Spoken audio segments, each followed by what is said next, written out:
Oi, gente, tudo bem? Estou de volta, graças de Deus, para falar da palavra de Deus. Que a graça e a paz de nosso Senhor Jesus Cristo estejam com todos. Gente, é o seguinte,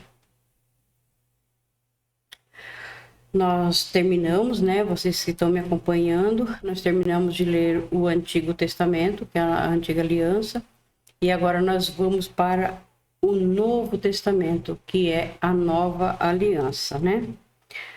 Antes nós vamos orar, para depois ler aqui algumas explicações. A gente não vai começar o primeiro capítulo hoje, não, porque tem algumas explicações e aí o vídeo fica muito comprido, tá bom? Senhor, meu Deus e meu Pai, estamos aqui, Senhor, na Tua presença, para te pedir, primeiramente, Senhor, que o Senhor perdoe os nossos pecados, as nossas falhas, Senhor. E que o Senhor fique conosco, nos ajude, que precisamos de Ti o tempo inteiro, Senhor. Quero te agradecer, Senhor, por poder estar aqui mais uma vez e poder falar do Teu santo nome, Pai, de todas as maravilhas que o Senhor fez e fará por nós, Senhor. Deus, fique conosco. Precisamos do Senhor, da Tua misericórdia, Pai. Abra, Senhor, os nossos olhos e ouvidos espirituais, Senhor, para que possamos entender a Tua palavra. Senhor, fala conosco, Pai. Fale aos nossos corações, Senhor, porque precisamos de Ti o tempo todo. Te agradeço por tudo, pelo alimento, pela salvação em Cristo Jesus, pela proteção.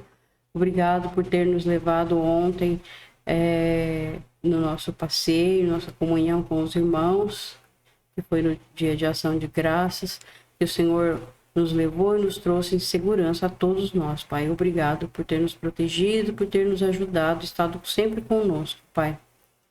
E peço a Ti, Senhor, para que o Senhor tenha misericórdia, Pai, do meu irmão. Senhor, o Senhor sabe a situação que ele está, Pai. Te peço, Pai, te peço a sua misericórdia, Senhor. Porque não damos conta sozinhos, Senhor. Não sabemos o caminho que seguir, porque somos muito errados. Não sabemos, Pai. Precisamos cuidar dele, Pai. Dê uma luz para nós. Mostre, Senhor, o caminho que possamos trilhar e levar ele para que ele se cure, Senhor. Tire esse vício maldito, Senhor, do álcool, Pai, que está acabando com a vida dele, Senhor. Senhor, eu não sei o que acontece na casa dele, Senhor, mas sabemos que ele não quer mais viver, que ele não come, que ele não bebe, só bebe pinga, Senhor. O Senhor está vendo a situação, Senhor. Ajude o Pai, precisamos do Senhor para ajudar ele, só não sei como, Senhor. Mas eu espero que o Senhor me ajude. Eu peço a todos os irmãos também em oração para ajudar. Que o Senhor nos dê uma luz para que possamos ajudá-lo, Senhor. Não quero que ele morra, não quero deixar ele morrer nessa situação, Senhor. Ajude-nos, Pai. Precisamos do Senhor o tempo todo, Pai. Ele tem as crianças para criar. Ó, Senhor, cuide, Pai. Cuide, ajude, Senhor. Seja o que for, Senhor, que estiver acontecendo. O Senhor limpa a cabeça dele, limpa os pensamentos ruins, Senhor. Tire para que entre só coisas boas, Pai. Ajude-o, Pai. E também peço a Ti, Senhor, para que o Senhor olhe por todos os enfermos, para que o Senhor possa aliviar a dor de cada um e também dos missionários que saíram pelo mundo para pregar o Evangelho. Senhor, tenha misericórdia de cada um e ajude-os, Pai. Também peço ao Senhor por todos os irmãos e irmãs em Cristo Jesus. Que o Senhor possa abençoar cada um e proteger, Senhor. E também quero te pedir, Senhor, para que o Senhor intervenha nessas guerras, Pai. Para que o Senhor tenha misericórdia dos inocentes, Senhor. Que o Senhor possa levar paz para Israel, para Jerusalém. E nós oramos, Senhor, em nome de nosso Senhor Jesus Cristo. Amém. Gente, eu peço a vocês que orem pelo meu irmão. O nome dele é José. precisamos orar muito pela vida dele. É o que eu peço aos irmãos, se puderem me ajudar em oração. É o que podemos fazer, tá, irmãos? Então, ó, é o seguinte, nós vamos começar uma leitura no Novo Testamento. Tem aqui algumas explicações, que é muito importante, né? Porque se a gente não souber direitinho como que funcionava, a gente não vai entender o livro, né? Pô, aqui meus óculos que eu não enxergo. Então, aqui, gente, eu vou começar aqui numa introdução, tá? O Novo Testamento é o nome que se dá ao conjunto dos 27 livros cristãos que fazem parte da Bíblia Sagrada.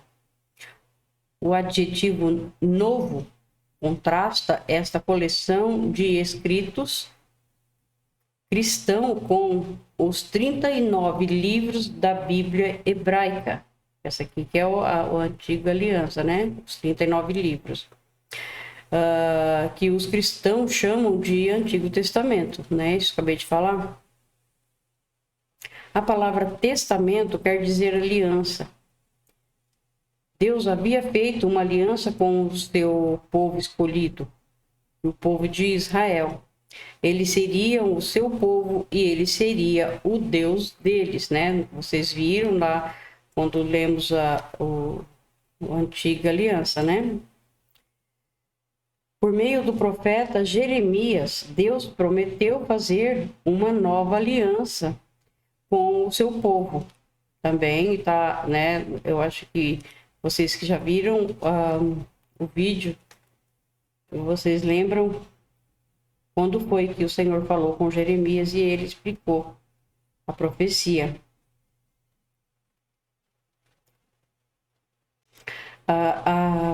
E a sua promessa se cumpriu por meio de Jesus Cristo, né? Da nova aliança que Jeremias falou, né? Da profecia, sobre a profecia que o Senhor falou, se cumpriu em nosso Senhor Jesus Cristo, tá? Então, e fazem parte, né? Fazem parte do povo da nova aliança. Todos aqueles que aceitam e proclamam Jesus Cristo como seu Salvador e Senhor. Então, é isso. Os primeiros seguidores de Jesus, eles eram judeus, a exemplo do próprio Senhor Jesus também, que era judeu. E todos eles tinham as escrituras do Antigo Testamento como a sua Bíblia. Então, eles sabiam, muitos deles sabiam o que ia acontecer. Que estava escrito lá, e aqueles que leram e entenderam a profecia, souberam que foi o Senhor Jesus que veio e ele era o prometido. Tá? Agora, eu vou ler aqui, deixa eu só virar, vou ler algumas partes importantes.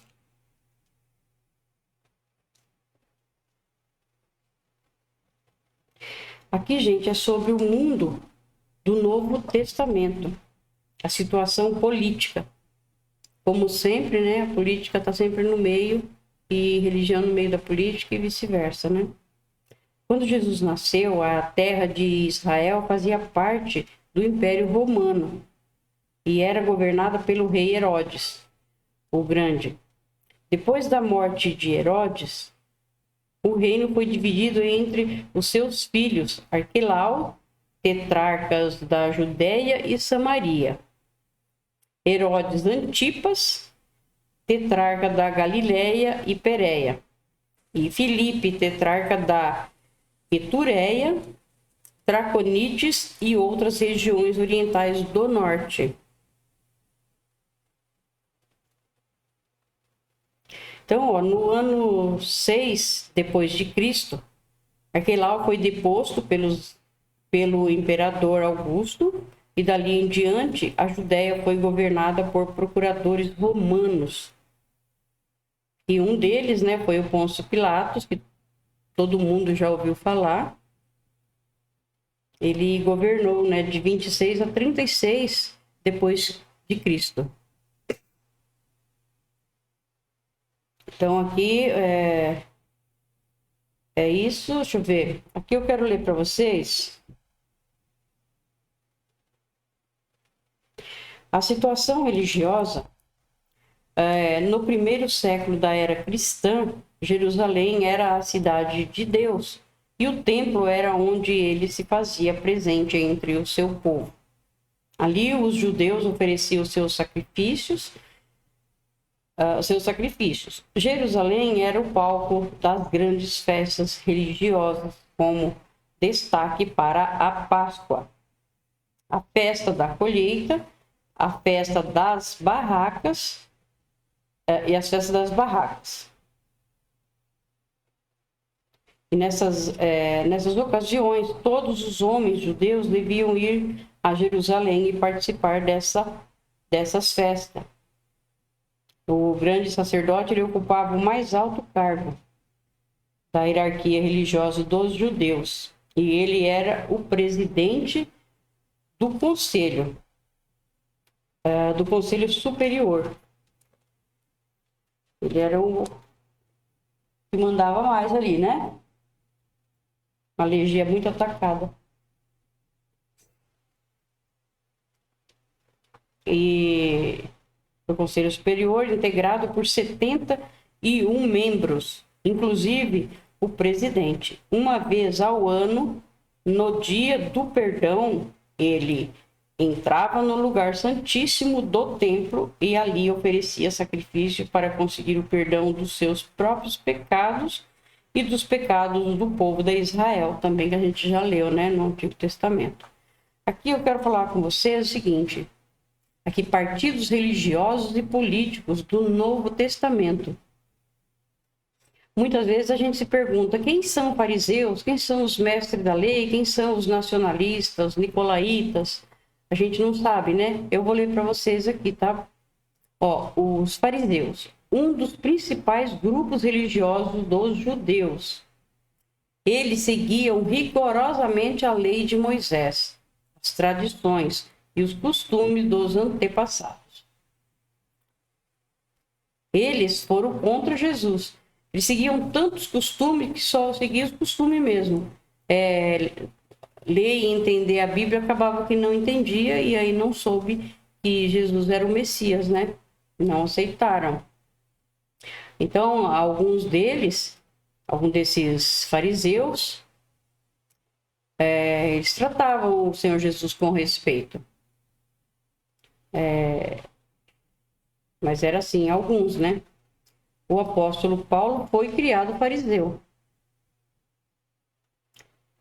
Então, ele foi criado fariseu e foi aluno do renomado mestre fariseu Gamaliel, de Jerusalém. Você vê que ele era tão fariseu que ele matava todos os cristãos. Ele perseguia os cristãos. Até quando o Senhor Jesus falou com ele, né?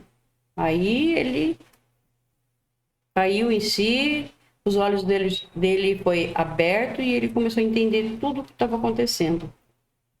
Aí depois vem os mestres da lei, judeus eruditos, que eram mestres das escrituras hebraicas, especialmente dos livros da lei de Moisés, os primeiros 5 livros da Bíblia.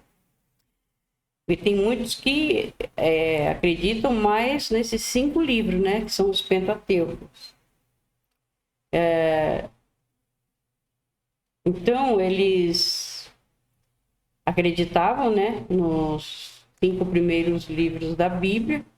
Eles eram homens... estes homens esclareciam dúvidas sobre o que as escrituras hebraicas queriam dizer, citando opiniões dos famosos mestres judeus do passado. Eram chamados de rabi, que quer dizer meu mestre. É assim. Lia, procurava ler e falar só o que eles estavam entendendo ali. E aí as profecias ficavam de fora, né? não entendiam. Aí tem os nacionalistas, partido de judeus que lutava contra o domínio romano, isto é, pagãos. Os romanos, eles eram pagãos na terra de Israel. Eles mandavam em tudo ali, né? Aí depois vem os nicolaítas, que seguidores de uma seita herética que perturbavam as igrejas de Éfeso e de Pérgamo. Então eles eram bem uma seita herética. Depois vem o partido de Herodes.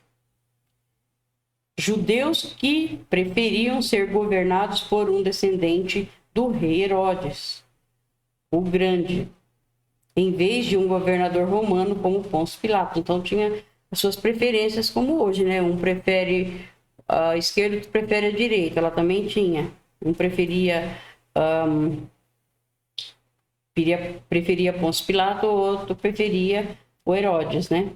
Depois vem os saduceus. Um pequeno, mas poderoso grupo religioso dos judeus. Faziam parte desse partido os sacerdotes e as pessoas ricas e de influência de Jerusalém. Eles baseavam seus ensinamentos principalmente nos primeiros 5 livros do Antigo Testamento. Não acreditavam na ressurreição, no juízo final ou na existência de anjos. Os saduceus não se davam bem. Os saduceus não se davam bem com os fariseus. Pensamentos diferentes, né? Um pensava uma coisa, o outro outra. Deveria de estudar a Bíblia juntos, saberiam tudo perfeitamente, né? Mas não funciona assim, né? Então eles não se davam bem. Mas às vezes, né? Se juntaram contra eles, contra Jesus. Eles se juntavam, os saduceus e os fariseus não se davam bem. Mas se fosse para ficar contra Jesus, então aí eles se juntavam para fazer o que gostaria de fazer, né? Depois vem os samaritanos, pessoas nascidas em Samaria, região que ficava entre a Judéia e a Galiléia. Os judeus e os samaritanos não se davam por conta de diferença de raça, religião e costumes. Gente, é um absurdo, né? É um absurdo as pessoas não se darem por isso, né? Porque eu sou paranaense, aí eu não vou me dar bem com os paulistas. Não tem cabimento, mas isso aconteceu. Né? Tá na Bíblia, aconteceu, o Senhor mandou escrever e vai mostrar para nós o que aconteceu e que ainda acontece, né? Muita gente faz esse tipo de coisa e que não é legal, né? Que não é certo. Muito menos pela lei de Deus. Se não é certo pela lei dos homens, também não é certo pela lei de Deus. Deus não gosta desse tipo de coisa. Agora, sobre os evangelhos. Evangelho é a tradução da palavra grega que quer dizer boa notícia ou boa nova. Que foi quando o Senhor Jesus veio, né? Ele trouxe boas novas para nós, né? E se crermos nele, vamos ser salvos. Então, aqui diz, né?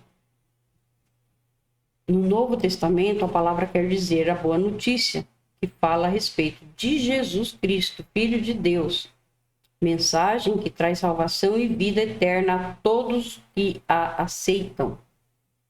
Esta mensagem de salvação é o cumprimento das promessas que Deus, por meio dos profetas, que os fariseus não liam, lembram? Acabamos de ler agora há pouco, eles só gostavam de ler os 5 primeiros livros. As profecias, os livros dos profetas, eles não liam. Por isso que não sabiam que Jesus foi, quando veio, ele era o Messias, né? Ficaram todos perdidos. Então aí, ó, a salvação, né? Essa mensagem de salvação é o cumprimento das promessas que Deus, por meio dos profetas, havia feito ao povo de Israel. Em Nazaré, a cidade onde havia crescido Jesus, foi a sinagoga e no culto ele leu Isaías 61, do 1 ao 2, que fala sobre o servo do Senhor escolhido por Deus. Então, se eles tivessem lido os profetas, eles teriam visto que o Senhor Jesus ele era o Messias enviado por Deus, né? Como o Senhor mesmo falou, errais por não examinar as Escrituras.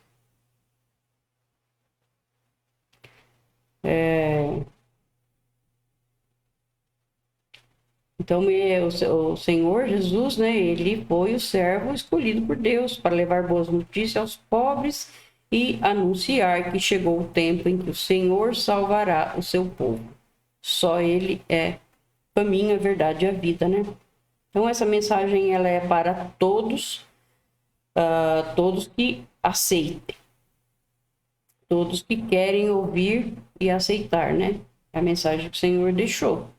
Aí, se você quiser, tiver vontade, né, de aprender, tiver paciência, porque tem que ter paciência e vontade de aprender, senão você não consegue.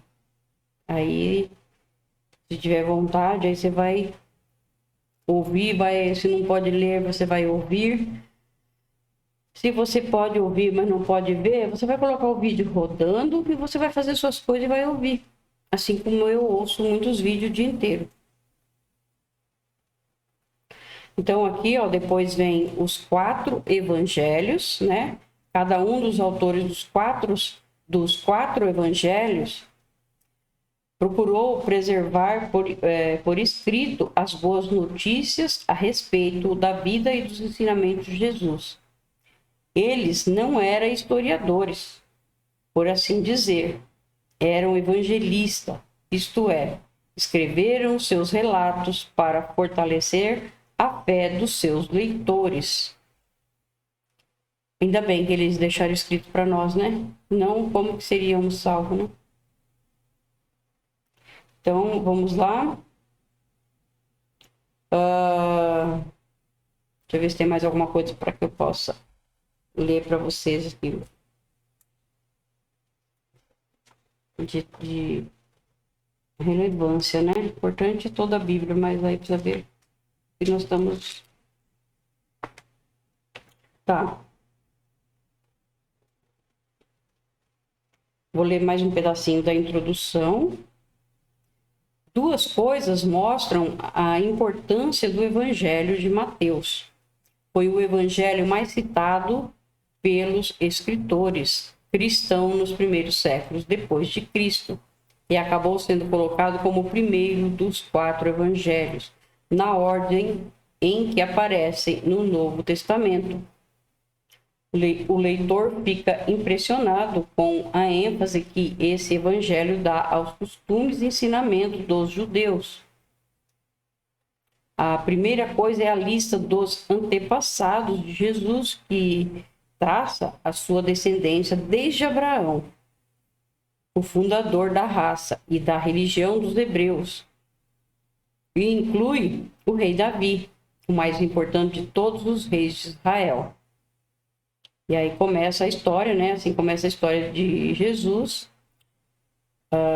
o Senhor e Rei, isto é, o Messias que Deus havia prometido enviar para o povo de Israel e que eles não o conheceram, porque não estudavam, não liam as escrituras corretamente, né? Deixa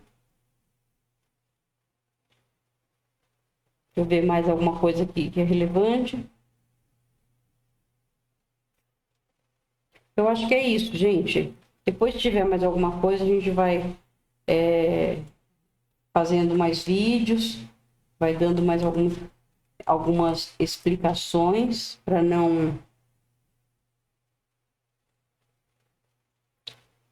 ficar vago, né? Deixa eu ver aqui se tem mais alguma coisa.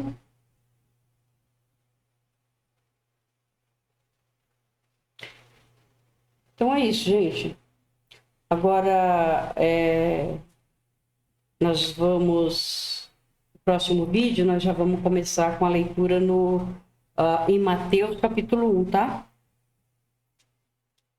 É isso.